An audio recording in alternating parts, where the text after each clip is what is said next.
السلام علیکم دوستو دنیا میں ایسے جانور بھی پائے جاتے ہیں جن کے شکار کرنے اور شکار سے بچنے کے طریقے اتنے منفرد ہیں کہ ان کے مخالف لاچار رہ جائیں۔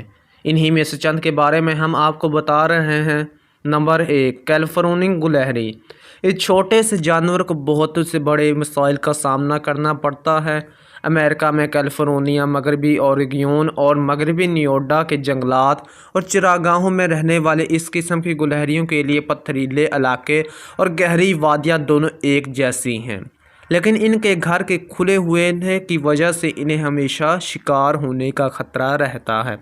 ایک دشمن ریٹل سنیک یا چکی ناگ ہے، ایسا سانپ جو سونگھ کر شکار کرتا ہے اور اگر ایک مرتبہ پیچھا شروع کر دے تو نشانے کا بچنا تقریباً ناممکن ہو جاتا ہے۔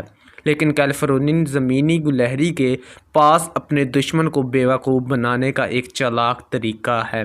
انہوں نے ریٹل سنیک کی کنچیلی کو اپنے اوپر مل کر سانپ کی بو سے اپنی بو کو ڈھکنا سیکھ لیا ہے۔ یہ سمجھا جاتا ہے کہ یہ عمل گلہریوں نے نسل در نسل سیکھا ہے اور یہ خوشبو کسی بھی ہوشیار گلہری کے لیے سانپ سے بچنے کے لیے لازمی ہے۔ نمبر 2، زیبرا کے جسم پر دھاریاں کیوں ہوتی ہیں؟ ارتقائی حیاتات کے سب سے پرانے اس سوال نے سائنسدانوں کو تب سے پریشان کیا ہوا ہے جب سے چارلس ڈارون اور الفریڈ رسل نے پہلی بار اس پر اختلاف ظاہر کیا تھا، لیکن جدید تحقیق کے مطابق یہ دھاریاں ایسے کیمیوفلاج کا کام کرتی ہیں جس کے ذریعے بھاگتے ہوئے یہ دشمنوں سے محفوظ رہ سکے۔ لیکن یہ کیسے ہو سکتا ہے جب انہی دھاریوں کی وجہ سے یہ اور نمایاں نظر آتے ہیں؟ جواب وہی ہے جو کسی بھی جادوگر کی سب سے زبردست چال کا راز ہوتا ہے: آنکھوں کا دھوکہ۔ سفید و سیاہ ایسے رنگ ہیں جن کو اگر آپس میں ملایا جائے تو دماغ کے ساتھ کئی کھیل کھیلے جا سکتے ہیں اور اکثر جانوروں کی نگاہوں سے بھی۔ نمبر 3، دوستو کیٹل مچھلیوں نے کھائے جانے سے بچنے کے لیے ایک ایسا چالاک دفاع ڈھونڈا ہے جو کہ دیکھنے میں بھی خوبصورت ہے۔ اپنے آپ کو کسی سخت خول میں چھپانے کے بجائے یہ اپنے گرد و نواح کے رنگ کو اپنا کر اس میں گھل کر ناقابل دید ہو جاتی ہے۔ ان کی چمڑی کی سب سے باہر والی تہہ میں ڈبے کرومیٹوفورم نامی چھوٹے اعضاء ہوتے ہیں جسے جیسے کیٹل مچھلی حرکت کرتی ہے، ہر ایک کرومیٹوفورم کو دماغ سے پٹھوں کے ذریعے کھینچا جاتا ہے اور یکا یک ایک نقطہ کسی رنگدار دائرے میں بدل جاتا ہے۔ اس طرح کے کروڑوں کرومیٹوفورمز ایک وقت پر کام کرنے سے کیٹل مچھلی مخصوص رنگوں کے ایسے نمونے بنا لیتی ہے کہ یہ کہیں بھی گھل مل جائے۔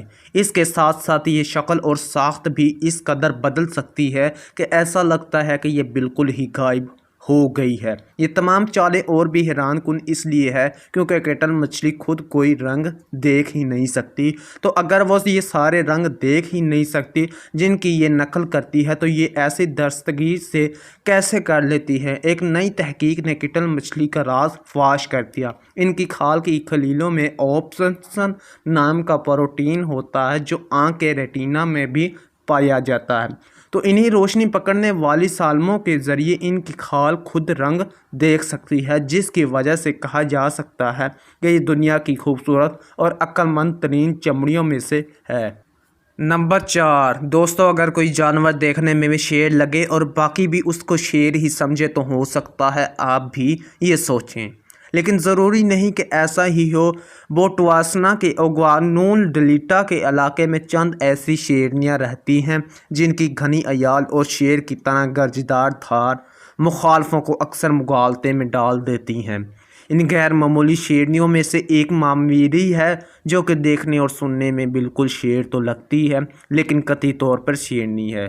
شیروں میں نر ہی اپنے علاقے کا دفاع مخالفوں سے کرتے ہیں جس پر تمام جتھے کا انحصار ہوتا ہے، کیونکہ مامیری نر جیسی دکھتی ہے جو مخالف نر ان کے علاقے پر قبضہ کرنا چاہتے ہیں حملہ کرنے سے پہلے دو دفعہ سوچیں گے۔ اگر مامیری کا جتھا اس غلط فہمی کی وجہ سے اپنا علاقہ بڑھا سکے تو شاید ان شیرنیوں کی بقا بھی یقینی بنا سکے۔ نمبر 5، دوستو ملیشیا کے جنگلات میں نہ صرف بے شمار پروں والے کیڑے ہیں بلکہ ان کو ضیافت سمجھ کر فائدہ اٹھانے والے ان گنت شکاری بھی ہیں۔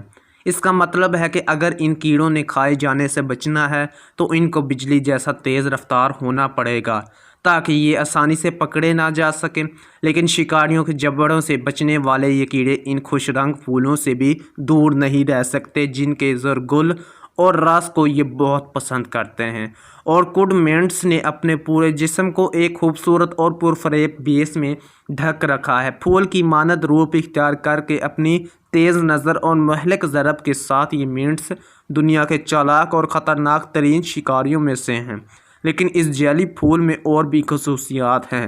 ایک بڑھتے ہوئے مینٹس کو ہر 2 دن بعد کھانا چاہیے ہوتا ہے کیونکہ یہ پھولوں کی طرح زیادہ عرصہ انتظار نہیں کر سکتے۔ ایک کامیاب حملے کے لیے کسی کیڑے کو اس کی پہنچ میں آ کر بیٹھنا ہوتا ہے۔ جب سے فطرت ماہرین نے 19ویں صدی میں اس نسل کو ڈھونڈا، تب سے ان کو اس مینٹس کی کامیابی کے راز پر شک ہے، بالخصوص اس لیے کہ یہ اس پھول سے بھی زیادہ مقبول ہے جس کی یہ نقل اتار رہا ہے۔